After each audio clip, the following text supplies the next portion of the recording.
What's on, ladies and gentlemen? My name's Ross, I like games, and today we've got a lovely new Ikkakumon to talk about. We've got to that lovely point in the game where we've had enough cards revealed that I'm starting to recognise old Digimon. By which I mean there was an Ikkakumon in the starter deck, the blue one. So now when we saw this new Ikkakumon, I was like, I know that one. I know what he does. Good times, ladies and gentlemen. Good times. But is this new Ikkakumon a good Ikkakumon? Man, I need to stop saying that name because I'm probably saying it wrong. Well, starting off with the stats, we got a 5 cost to play normally, 2 cost to evolve, 5,000 power Digimon, which makes it one more expensive than the other one, but given that it's got an ability rather than being vanilla without any reduction in power, I think paying the extra cost is probably acceptable. I mean, we could compare it to the Garurumon, for instance, that came out in the starter deck, and we've got the same cost, but it's got a little bit more power, which is pretty gosh darn good. So stats-wise, I'm kind of on this, if I'm honest with you. Seems kind of cool. Question is, what does it do? Well, the good news is we've got a lot of lovely people over on the Facebook group who tend to help out with these kind of questions. And according to Duk Bujang, during your turn, this Digimon cannot be blocked by a Digimon without an evolution source. I like this.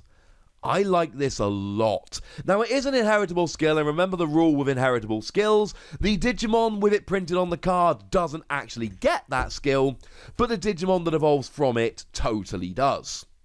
So you got to a level 5, level 6 Digimon, whatever, and all of a sudden you've got this new lovely inheritable skill, and I think it is a lovely inheritable skill. Here's the thing. It doesn't stop you being blocked per se, but it stops you being blocked by various Digimon. And honestly, for me, I'm looking at Monmon here. Monmon is the one that springs to mind. Now, I've made no secret of the fact that I'm kind of a fan of Monmon. I think Monmon's very, very, very, very cool. Because Monmon comes along as a blocker, but it's a cheap blocker. It is a blocker where you really don't have to pay a lot of money to get it rolling. It's, pay a lot of money. You don't pay money in Digimon, ladies and gentlemen. You pay memory. So, it's a 4-cost blocker. Now, it's only got 1,000 power, blah, blah, blah. But, I mean, the point of Monmon isn't to get some giant powerhouse Digimon or any of that rubbish. The point of Monmon is to have yourself a nice cheap blocker. You're not going to take a Digimon down with Monmon. What you're going to do is play it down, your opponent's going to go and attack, and Monmon's going to block.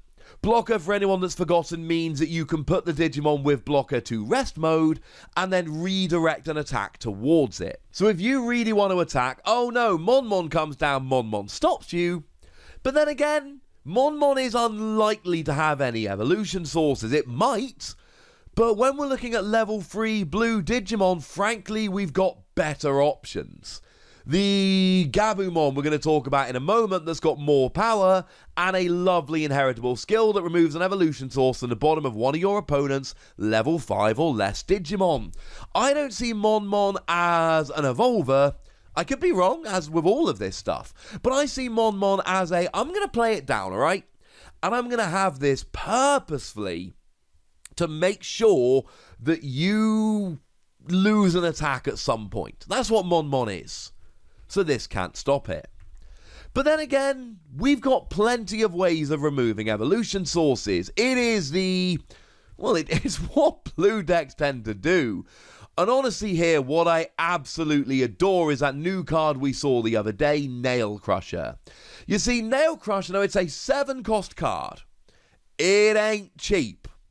Not even a little bit. But what it does is it removes all evolution sources from all of your opponent's Digimon. And that happens on your turn. You play Nail Crusher on your turn. So essentially what you do is you play Nail Crusher, you get rid of all evolution sources from all of your opponent's Digimon, and then Ikkakumon comes in and cannot be blocked by anything. Because it can't be blocked by anything that doesn't have evolution sources, And nothing will have evolution sources. I love this combo. But I don't think it needs to be this extreme. One of the things I adore about this Ikkakumon is that we can go for a really targeted strategy here. It is unlikely that your opponent's going to have 7 or 8 blockers on the field. So if your opponent's only got one blocker, something like a Zoodamon, for instance, is likely to be extremely useful. Zoodamon comes in, and when it evolves, and I particularly like this skill, because it is an evolution skill.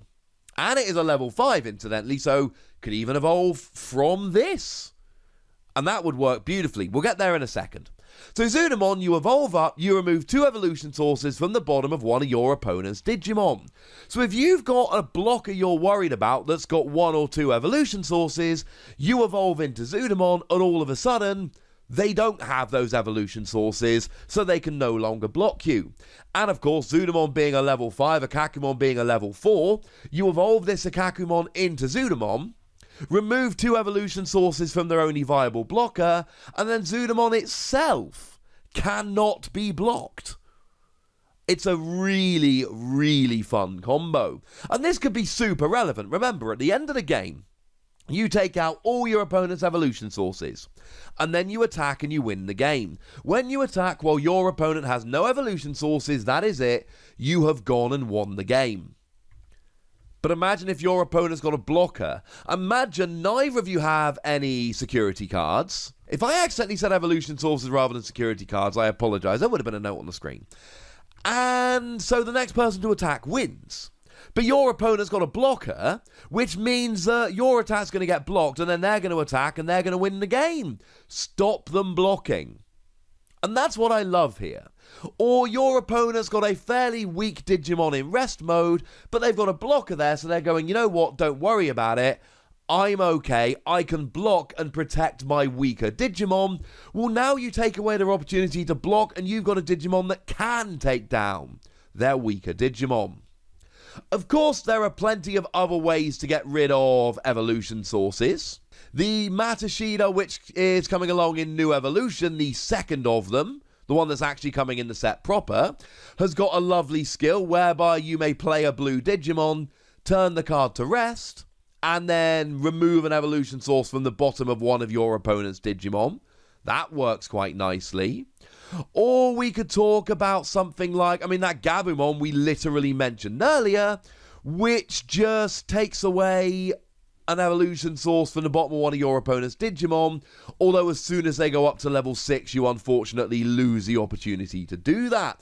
Something to bear in mind, but again, it's an inheritable skill, so you can use this turn after turn after turn. Or even the Garurumon, that when you attack removes 1 evolution source from any of your opponent's Digimon.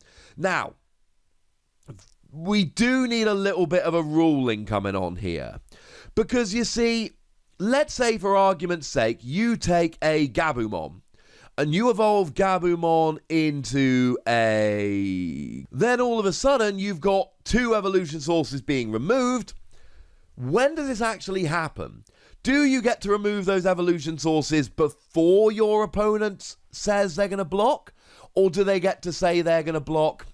Having said that, I suppose it doesn't really matter, because either way, they're not, or are they blocking before you remove evolution sources? It's a big question we're going to need answered here. I'm assuming it will work that you can remove their evolution sources and then stop them blocking. And this is going to be awesome. We've seen a million cards from blue decks that give an advantage if your opponent has any Digimon with no evolution sources. My favourite example is you wear Garurumon that gets security attack +1. Though I suppose don't sleep on the blue tamer from the starter decks that gives you +1 memory at the start of your turn, if any of your opponent's Digimon have no evolution sources. But this is the first time we've really seen a you can't be blocked if this specific Digimon has no evolution sources. And we've got the cards to make a really targeted attack on that and make this a really viable Digimon. If blocking becomes a really, really big thing, I really do think that a card like this that can get around those blockers could be absolutely huge. But I want to know what you think. So let me know in the comment section. Go nuts, me nice. And then make sure you like this video, subscribe to this channel, follow me on Twitter at the Wossy, where we talk Digimon and a whole bunch of other games. And please do consider checking out patreon.com/PTCG Radio, where you can support the channel, get some bonus podcasts, all kinds of fun stuff. But by far the most important thing as always, look after yourselves till next time, would ya? Thank you very much for watching. My name's Ross, and you've been watching Wossy Plays.